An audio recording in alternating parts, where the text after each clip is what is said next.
Welcome to the Doctor Who podcast from Castaris. I'm Christian Corley, and with me is James McLean. Have you ever met... Oh, what? I was going to say and James McLean because I've still got the bounce back. James may appear slightly disturbed or discombobulated during this podcast as he experiences a slight echo bounce back, which you won't hear because I will get rid of. But I can't get rid of it in real time, unfortunately, for James. But it's like a mean doppelganger who is sitting next to me, who is just copying me. This stupid voice. Hang on, that's just like being a parent. I would know. Yeah, I would.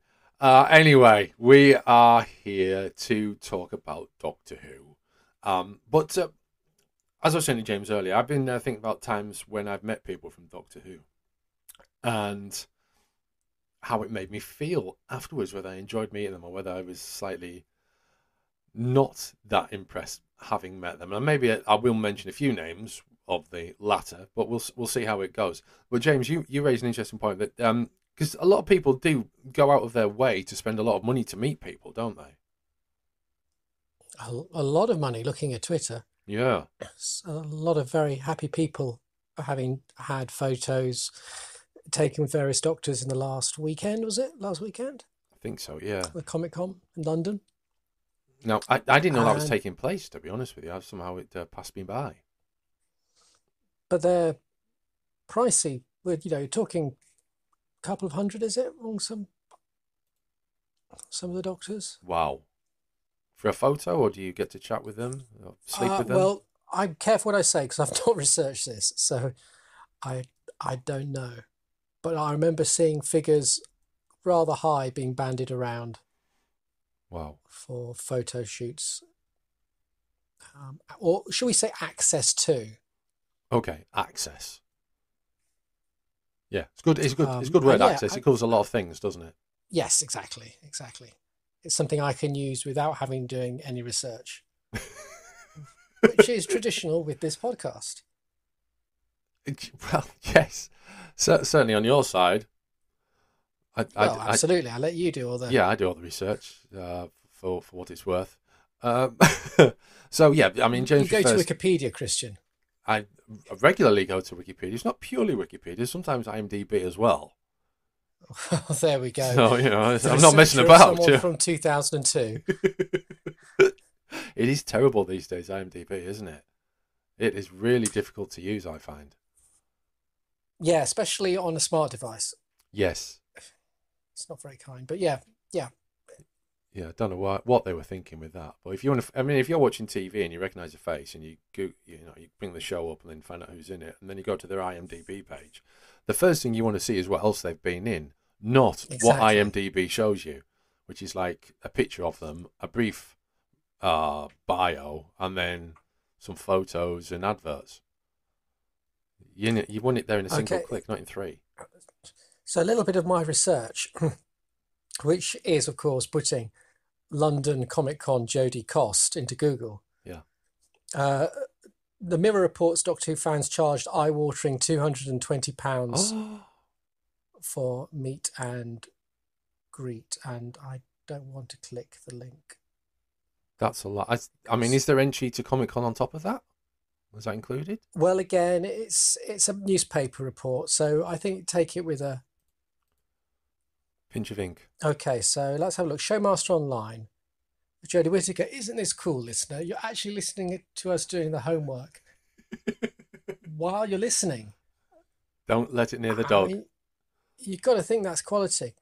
Okay, so Showmasters, and this is posted on January the 14th, 2022. Jodie Whittaker. So autograph, £75. Photo shoot, £75. A green screen photo shoot, £85. The talk is £25.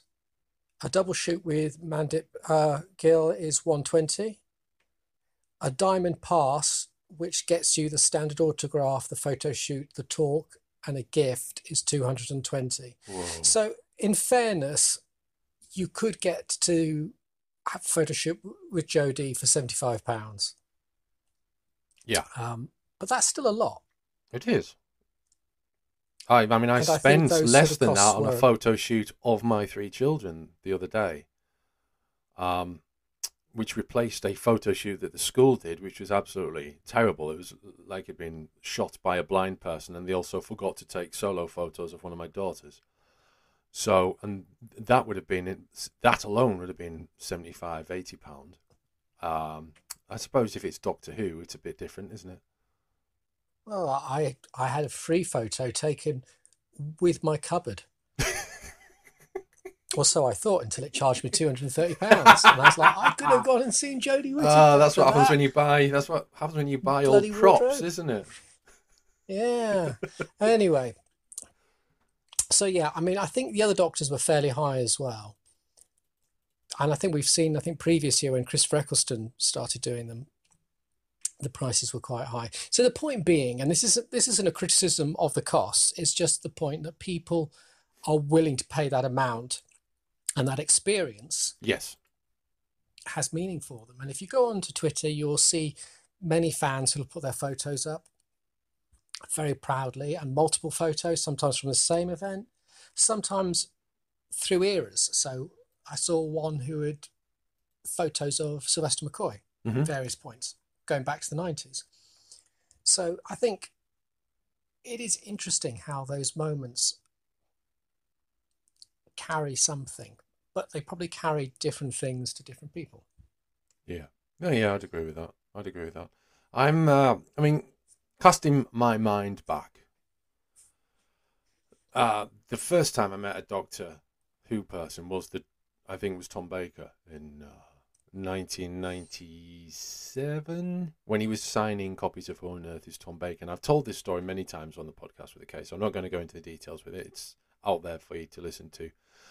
But how I felt afterwards was really, really cross with myself that I hadn't said something more sensible, and that I'd been really sort of fannish and not, hello, I'm a human, you're a human. It was more like, hello, I'm a pathetic small person who isn't worthy to be in presence of your actorial greatness, which really annoys me now that that's how I surely came across.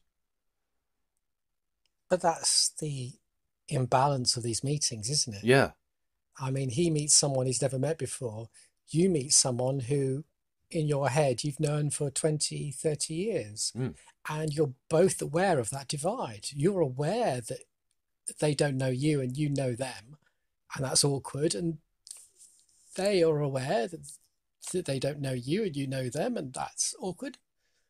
But And you it's a don't question, I know guess, them of either. That's the other thing, that you don't know them. You know an well, yeah, aspect of them. absolutely. Yeah. And that's difficult. And you are processing that. And I think a lot of people are processing it when they meet them, and the body language can be different, the conversation. And of course, they've never had that sense of things like scale. You know, some actors are very tall, some are very short, some are very thin. Those sort of things which aren't very easy to spot in relativity of a television show. You rarely see Tom Baker photographed next to Paul McGann, put it that way. Well, absolutely. So those sort of things you're processing in that moment. And I think that's very disorientating. And it's not surprising that. And also, what are the things to say? I've had some times where I've sat behind, and I've said this before on the podcast, as you say, sat behind Lance Henriksen as he's been signing. And I've watched fans come up and they'll ask exactly the same thing. And he will smile and he would give the same sort of reply and he would engage. But for them, that was their personal moment. But the next person was going to be delivering the same personal moment. And it's that multiplicity of, I don't know. It's a weird thing. It is strange. Another. I mean, I've been to conventions. I never liked that sort of awkwardness that some people have massive lines and some people don't. And again, it feels like a cattle market in some respects. Yes. So those sort of spaces, but they're very different to actually spaces when you're interviewing someone. but there is a different sort of awkwardness there.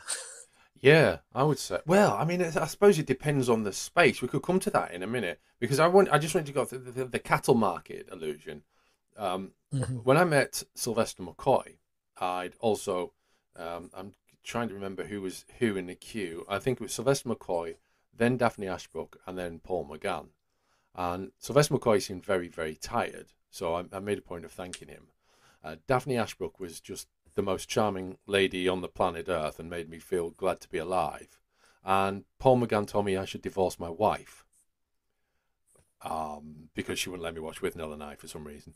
Um, which we brought up. I wasn't alone. I was with Terra Nova and Anthony Dryers just a long time ago. This is back in 2005 or 2006.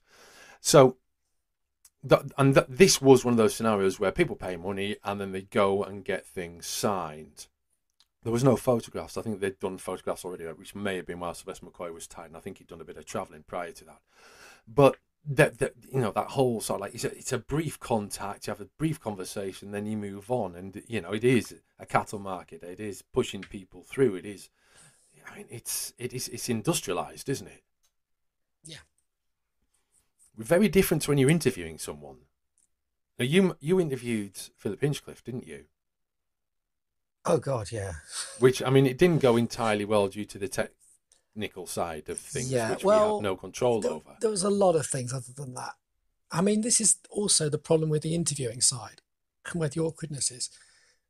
Is because when that session was planned, and I don't think anyone, the organisers, would mind us saying this, the idea would have had uh, relevant producers and writers from different eras to talk about the TARDIS. Mm-hmm. But as it got close to the event, that list got less and less for various reasons out of anyone's control. And by the time we did it, it was just Philip and me. And that is a very awkward thing to do because you are aware that the questions you're asking are outside of that person's ballpark by themselves. Now, if they'd had a dynamic of having Hussein there, or I can't remember who from the 80s we were thinking of, but if we'd had a few of them there, there'd have been less awkward for individuals feeling that they didn't know how to participate in this, and Philip was finding it hard to participate in it in a nice way. He wasn't being nasty, but he was slightly defensive because he was on the spot, Yeah. on a subject that he didn't. He was a producer on the show, and his memories are good. And I think the problem is that a lot of people who do these shows, they do a circuit, they get used to certain sort of questions where they can feel comfortable responding in a way which is satisfying for audiences. So if you start firing off questions to them that they're not comfortable with, that makes them feel awkward, and that causes a dynamic. And this was on top of the massive technical issues as well. So it was a really bad session. It was very awkward for me. It was very awkward for him. But so that's where I think those problems are different, because in that situation, there's a sort of professional prize, because it's not that you want Philip to like you, but you want to make him feel comfortable, and you want him to be able to entertain the crowd, the audience, in a way that makes him happy and makes them happy. Sure. And if you can't do that, that leaves an awkwardness, and I don't feel bad about it. I mean, we chatted to Philip beforehand, and he was really nice. And he was nice on stage when we were doing it, but he was visibly frustrated, and I didn't blame him. And I had all these questions, this setup, which I knew was going to be hard enough to start with because it was only going to be him, but the technical difficulties made it worse. Yeah. I mean, fortunately, I suppose I wasn't there to witness that because I was busy doing something else. All the technicians had disappeared as well. Yes, it was I know. me and 2 broken microphones and a broken PowerPoint. Yeah, that was because the PowerPoint version was too old. Oh dear God. I was trying, listener, to do something about it early on, and I thought we had managed to find a way around it, and someone had gone off to do something, but as James recounted later on, they didn't do very much, and he never saw them again. We were locked out of the computer as well. Yes, to the terminal, so we couldn't actually change anything. Yes, and this was all while people were sitting there in the audience waiting, and yeah, it was horrible. But I suppose the difference again is that I don't really have any desire or need to feel like these people are my friends. You know, it was a job that we were doing. I took pleasure in the fact that it was interesting to me. I got the opportunity to interview someone with with knowledge and professional memories of a time, which was, but I get to the point. I don't think I have the point where I sell it that they have a high cultural capital. To me, they're people. Yes. And whether it was Philip there struggling, or it was a guy who was a runner on the show, or a guy on the street, the same awkwardness would kind of be there. Do you think there's a difference? I did have a period where I did get autographs and stuff when I was younger. Oh, so did I you? do understand that. I'm not knocking that. Right. I was going to ask you, do you think there's a difference in how we... I mean, there surely must be, but I wonder if you can maybe point me in the right direction of what it is. That sort of difference between actor, writer, producer, director, cameraman. The hierarchy is there, but I mean, in some ways, I mean, for someone like me, maybe the writer should be the more interesting and therefore awesome person in an encounter, and the actor maybe not so much. And I'm not sure if that's the case. Well, yeah, because again, I suppose it's that visceral notion of when you're watching something on television, you are watching the writer through their writing, or you're watching the writing, but you are on a human level watching people. And it's those people who embody the writing. And so in your head, they are the art. The art of the writing is made invisible, isn't it? If you've got a good performance, the script vanishes, and you're just looking at people in its own reality.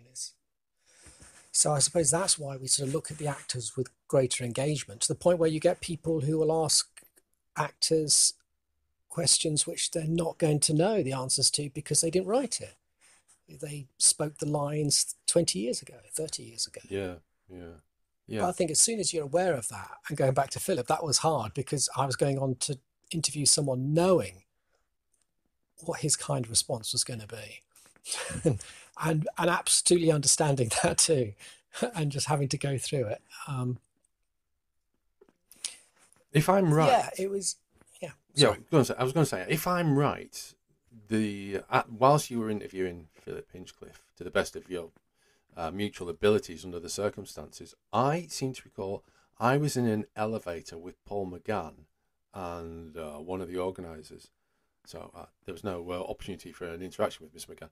I did notice he's quite short, though, which I'd never noticed before, which I suppose is quite obvious that he isn't the tallest person around. He's certainly not the shortest. My father-in-law's only 5 foot. He's certainly taller than that. But I did notice that he because actors like McGann, who I've been watching on TV and in film since the late 80s, and he's a fantastic actor. And if I find out he's in something, then the 90% chance that I will take the time to tune in to watch him, not to judge his height, to watch him because he's a great actor. And when they're on the box, they seem a lot bigger than they really are, don't they? Yeah. And I know this is an age-old sort of conversation. Oh, yeah, look, you're a lot bigger on the telly. But it's true, isn't it? With camera angles and the characters that they're given and just acting, there is that.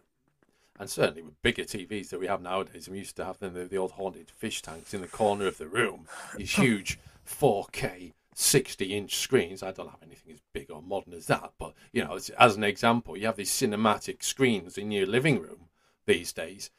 Of course they're going to look bigger, aren't they? But and maybe that's part of the disconnect as well. You feel Oh, it's not just the definitely. acting and the stardom; they just appear to be bigger than they are.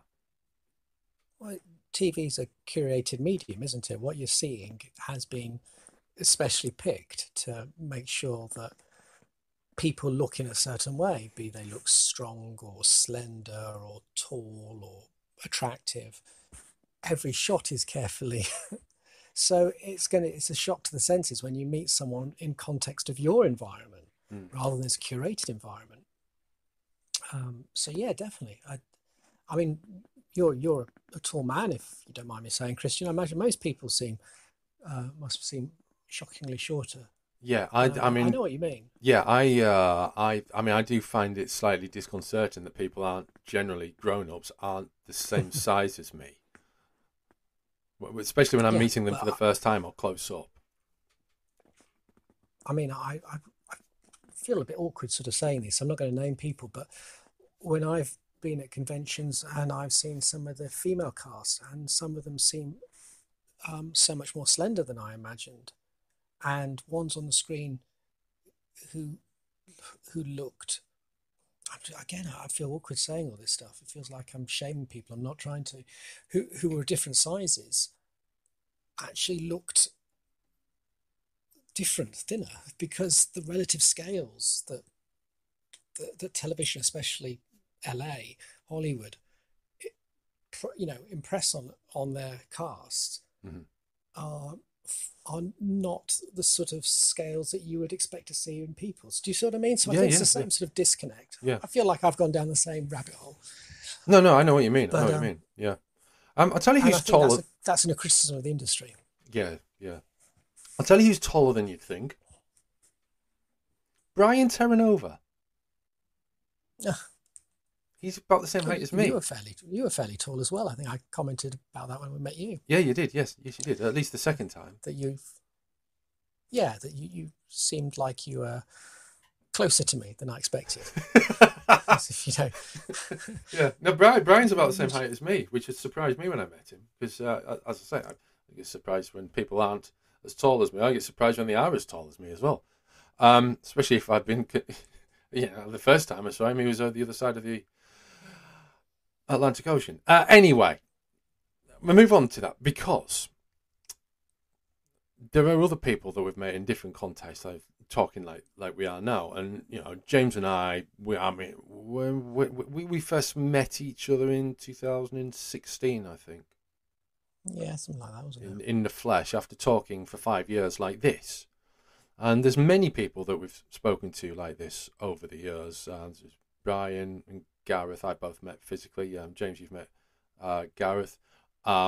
Various guests we've had on the show, some of whom we've met, some of whom we haven't. I found, however, that time on the same day, now I think about it, when we interviewed Graham Harper and a couple of other people on that day, including Pip Maley, whose interview I lost for years and I've recently found. Oh, cool. So we might be able to run that. I'm going to message him, see if he's okay with that going out 4 years later. Sorry, I don't know what happened, but yeah, when we interviewed Graham Harper on the same day, that was a completely different kind of experience, wasn't it?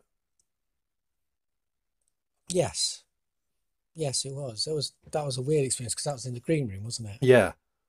Um, and we did a couple of interviews there. I remember when we were doing Graham, Peter Davison was sitting next to us Oh and was yes. smiling as Graham I think it was when Graham was talking. Um, but I remember that sort of thing of having other people in the room listening to the interview as we were doing the interview. Um, but that was a far easier environment. Um, but yeah, I think the tough thing when interviewing these people again, as I say, it's not the stature. It's about trying to think. You just don't want to be asking the same questions, do you? No. I watch sometimes on YouTube. I don't know if you've seen it, the Hot One series, where they Sean Evans takes a guest and they eat chicken wings of an increasingly hot sauce as they go through this rank of chicken wings. This sounds like an Alan And as they Partridge go, thing. well, it's actually a very clever way to interview. So basically, they sit opposing each other. They'll have like 10 chicken wings, and each one will have a slightly hotter sauce. And as they talk, they eat through these chicken wings, and they get to, an insanely hot one. And some people say, oh, it's that sort of thing of watching a celebrity knock down a peg, getting not able to eat them and having to drink lots of milk and feeling awful. But it's not. The power of it is to disrupt the interview. It's a way of sort of breaking that mechanism, which means that you get, again, very curated, to use the term, curated interviews, where the interviewee just gets into their machines of when they've done all their press junkets and everything. But trying to do that when you're having intensely hotter chicken wings in your mouth makes it very difficult to stay on track. But my point of bringing this up is that the guy who runs it, Sean Evans, hosts it, his questions are really good. They are well researched. He bounces off the interviewee. He may be a little too much of a chameleon. Sometimes you kind of feel like he's over mirroring the other person, but he's always hyper aware of making sure the other person's comfortable. Is this Sean Evans, the actor? No, Okay. I don't think so. It's worth looking. They're on YouTube.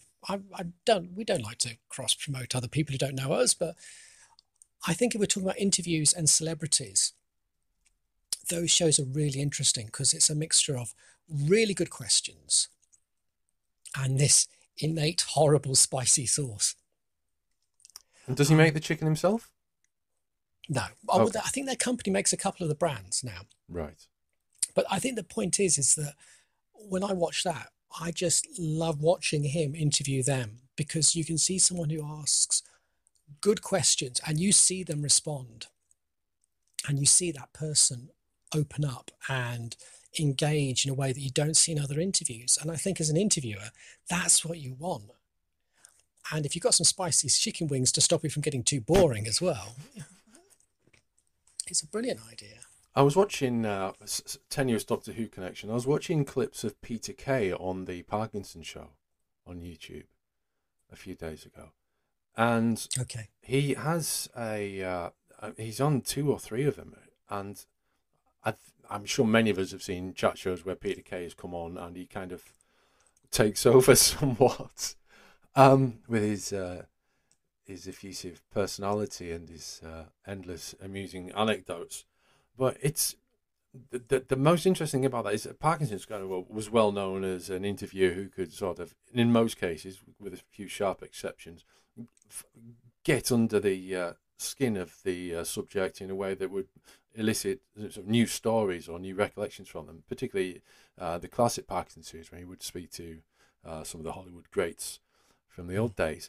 But there's also that kind of guest like Peter Kay, or maybe in the old days Billy Connolly, or anyone like that who really makes you laugh. And I sometimes think that's the sort of person I just want to talk to, someone who's going to make me laugh. And when I watch interviews, I want to watch interviews with people who are going to make me laugh and not get drawn into maybe some sort of introspection or some sort of tale of woe from their past, when there might be an alternative of telling a funny story. Now, having said that, I've never been in a position to interview anyone like that, I don't think, except maybe a couple of people on here. Yeah, I think when I watch them, it's not about seeing them make them laugh, but I like to see that the person's relaxed. Mm. And I think you can get an interview, and if you're interviewing, you get that sensation when you've got that right. So if you do hit old grounds and old stories, if they're relaxed and you're relaxed and you've managed to sort of transcend that, past that concern, even the old story might have new stuff just by the fact you're talking to them as equals and not as machine-like, that you're going through your questions. I mean, it's the whole sort of semi-structured approach, isn't it? And I think with interviews with sort of celebrity cultures, that's really important, where you're able to balance between having a structure, yet that structure is informed by their responses. So you are sort of moving around, keeping it onto the topic that you wanted, but at the same time allowing the space for them to be able to hopefully expand beyond their set responses. So, but yeah, difficult. When I interview people, or when I have interviewed people, I'm trying, because we've done a bit of interviewing over the years on it, and for one reason or another, it became a little bit difficult to arrange. So we sort of put a hold on it, and then we didn't really get back into doing it. Which maybe we will, maybe we won't. But I would often find that I came away reasonably happy with an interview, but there's a few where I felt it maybe didn't go as planned, or I didn't feel like I'd learned anything. And I think learning something is probably the most important thing when you're going to do an interview, for whatever reason you're going to do. When you're going to talk to someone new for something like a podcast, is to come away knowing something that you didn't know before, or knowing something interesting that you didn't know before. Yeah, no, I agree with that. I think there's a bit of that. Again, I think for me, if I feel that person has enjoyed, or at best not disliked, that time spent, that gives me a good feeling. Yeah. I'm trying to think of ones which, I mean, I did a lot of interviews when I was doing stuff around the Millennium TV show. And it's sometimes surprising which ones you enjoyed the most. There was one actor who had some roles in the third season, who was an absolute pleasure to interview. And then I think I interviewed him later. Did I interview him twice? Oh, I can't remember now. But there was just a really nice rapport. And again, I think maybe those who don't get interviewed as much have more interesting things to say than those who have been interviewed so much on the same topics.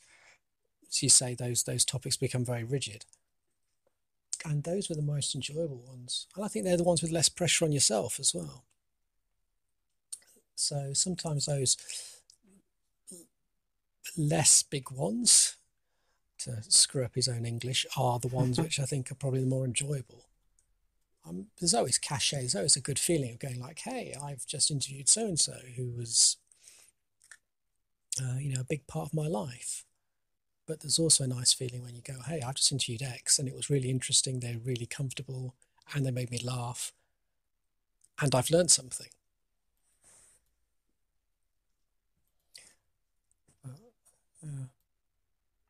Yeah, I would agree with that. Trying to think of the worst. I mean, I remember having one video interview with one actor and it was going wrong all the time.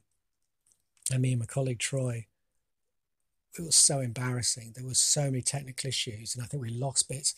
And Marshall, he was so good. He just carried on. He was really patient and could have been a really embarrassing interview and he just made us feel utterly fine.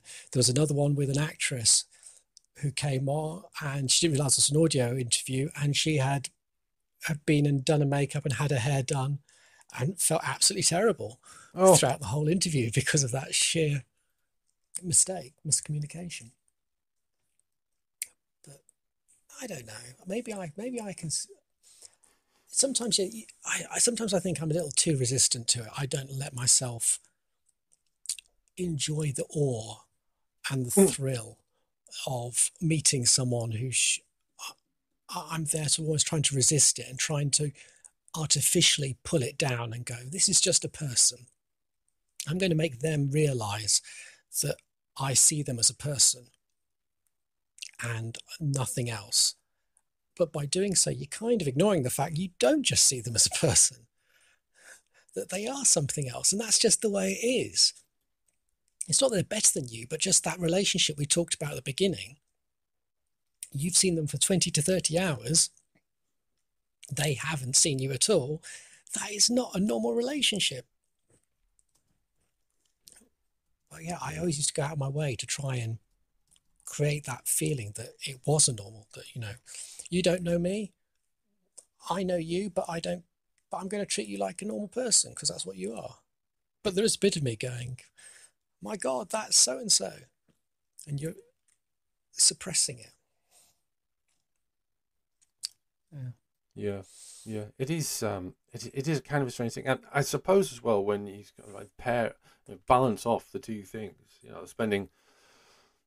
It entirely depends on the interviewer's mood as well, I suppose. But if you were to balance the two things off, spending £70 to say hello and get a photo or a signature, or for free having a chat to be recorded for a podcast like this, in some occasions, I suppose paying the £70 and having a quick getaway might be preferable. Well, you can't really go wrong, can you? But with an interview, you can. Yeah. Well, as I proved when I met Tom Baker, you can go wrong. So. Oh yeah, absolutely, and I've gone wrong as well, in my head, if nothing else. But with interviews, it's a different. But I think when I was younger, and I used to do some of the photos. Even then, I would be trying to de-escalate that thing. I just didn't like the idea. I just didn't like the idea of feeling like that someone had power over me, or that they would see me as just another person in a queue. And it wasn't like I wanted to be seen as something more special. I just didn't like the whole artificialness of it. And I always wanted to try and fight that. And there is no way to do it. I remember when I was, the first convention I went to was a Babylon 5 one. Okay. And I think I've said this to you before. One of the actresses went over, and even though my friend has since said went on to do this with lots of other actors, I'm 90% sure it was me, and asked if they would take a photo of us. Now that's done a lot now, but back in 1999 or whenever it was I'd never heard anyone do that. And it wasn't me trying to be special. It was just me trying to break that awkwardness, I guess. Because that awkwardness is what we said at the beginning, is that disparity between those relationships between you and them. And you're trying to subvert that by sort of making you the person they take a photo of. It was kind of a way of sort of trying to break it, shatter it, so it could be more normal. So you go, okay, there was just something interesting trying to see what they would see out of you, their eyes would see of you, which again, I suppose, goes back to that thing about wanting to see what someone else is seeing because they're special. So you're automatically making them not like anyone else. This is why I stopped doing that sort of stuff, because it's just confusing. It's messy. It's annoying. It's a framework that just makes, and there's no way around it. And I know I've been involved, as you've been involved, in events and projects which mixes those sort of celebrityisms with people who work behind the scenes or you work with. But it's always there somewhere. And if it's not there, someone is trying to exploit it. And it's just a mess. I noticed... sorry, go on. Yeah. I was just going to say, so I look at these photos being taken and people being proud, being next to Jodie or to Peter Capaldi. And I just don't think I'd get anything out of it. Yeah, I do feel like that myself. Yeah. I was interested in what you said earlier about someone who'd turned out to be a really good guest. I'm going to just cheekily preview the upcoming audio commentary that Gav Kavanagh organised for one of his future Cutaway Comics releases with the late Bob Baker and Joan Stribling, the makeup artist, a hair designer from Nightmare of Eden. She hadn't done many commentaries or interviews about Doctor Who, and she was really, really good. She brought a lot of new information to that, which I was fortunate to be able to witness as I was hosting the Zoom session for that recording session. I'm not sure when that's getting released, but look out for it because it's quite good. And of course, it's Nightmare of Eden, which is one of those. I'm guessing that's not one of your favourites, is it, James? Nightmare of Eden. Well, that's more of a Gareth. Yeah, it is. Yeah, Gareth era. I remember watching that for the first time as a grown up.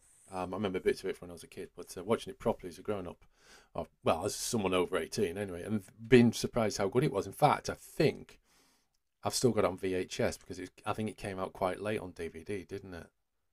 So I think I kept there's a handful of VHSs I kept, and then they got boxed and put into storage, and then got the DVDs later on. But there's a handful of them. So who? Sorry, go on. So who would you like to? Who would you like to meet?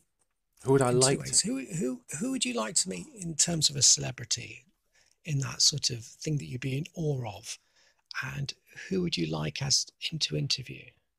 Oh crikey! That's a good question.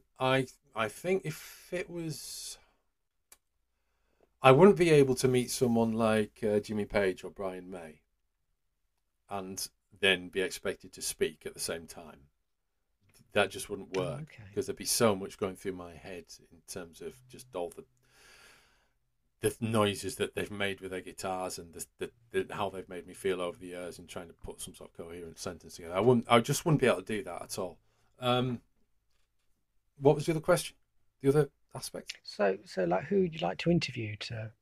Who would I like to interview and expect to be able to speak to? So like, it's the difference between the interview and the photo shoot, I think. Yeah. I mean, there's probably loads of people, I suppose. Particularly, I think, I don't know. I mean, there's any number of people. Particularly, I mean, I would like to interview Jodie Whittaker, but I feel like I've already got off on the wrong foot there in some way. So maybe that wouldn't be a good idea. I don't know. Or maybe that would make for an interesting interview. Maybe. I think that sort of thing is kind of interesting. You know, I'm assuming you're talking about perhaps being lukewarm to her first season, that sort of thing. Lukewarm to the whole idea and her first season, yeah. Okay, well, even better, because I think those sort of interviews are the most interesting, where you can but again, it's how you actually articulate that. In fact, if I cast my mind back to 2017 and the what was it, the men's Wimbledon final break, and then she appears on screen. I mean, there was some blue in the air, if I'm honest, because But I think that's fine. I think there's something actually even better to be able to acknowledge that essentially you were wrong, and I was wrong, because I remember at the time I was like, when I saw it, I was thinking, oh God, this probably isn't a good move. This feels like the sort of push. I think the push that Stephen Moffat had of the sort of idea of the being regenerations changing gender, and I was kind of feeling that was almost reactionary to the sort of angry Doctor Who fan that he was doing, as he sometimes does, enjoying teasing them. Yeah. And this felt like this was like the ultimate. But yeah, I've learned that I was wrong, and this was the right thing to do. And I think that makes for a good interview. I think if the interviewer can actually be able to say, you know, people were uncertain, and as was I, and I've realised that I was wrong in this. You know, what does this mean? You know, I think that's kind of a cool position to be in. But again, it's how you articulate it. Yeah. I mean, I remain steadfast in my opinion of the other Doctor, I'm completely right on that. Whatever anyone else says, you are wrong. It just doesn't work for me at all. I can't just there is no doctorness about the other character. But yeah, I suppose I'm reasonably happy with Jodie Whittaker. Yeah. I mean, for me, I've posed a question which is, I think, difficult for me myself to. Yeah, I was just going to ask, what about you? To answer. I mean, I think there's a third category, isn't there? There's the celebrities, or in your eyes, that you'd like to be friends with. Oh.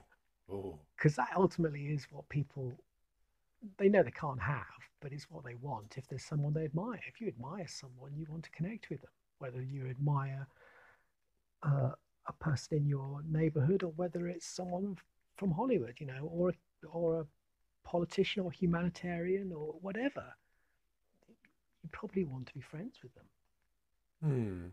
Which can be different, because someone you might want to interview, you might not want to be friends with. Yeah.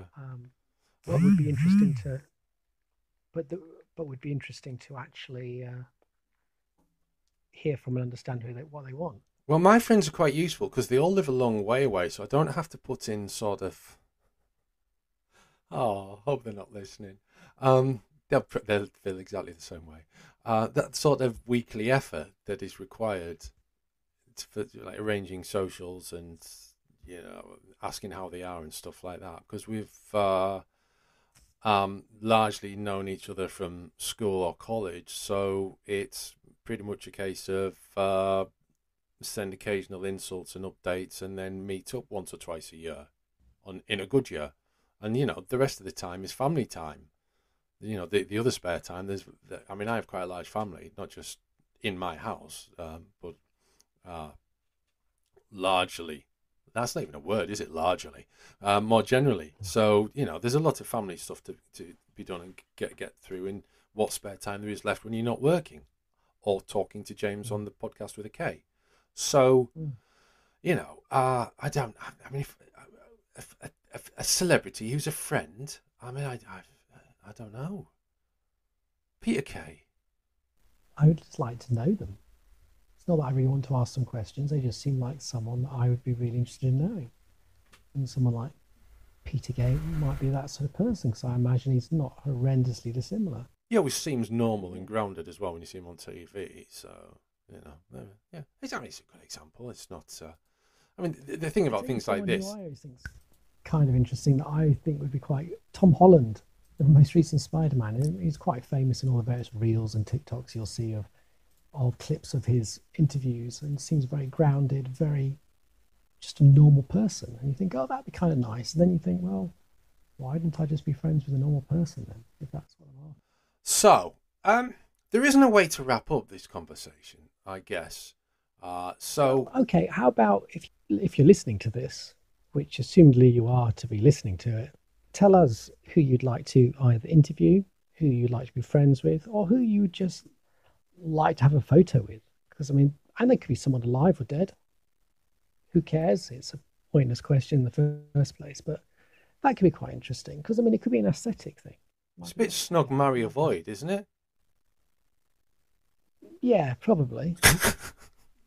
There's been no research put into this podcast. Well, 5 minutes before it, we're like, well, what are we going to do today? That's where you're wrong. Research during it? No, you're absolutely right. That's until now, because before we finish, I did once mention that if you left us a 5-star review, that I would read it out on air, as it were, on the podcast. And incredibly, someone has left us a new 5-star review back in January.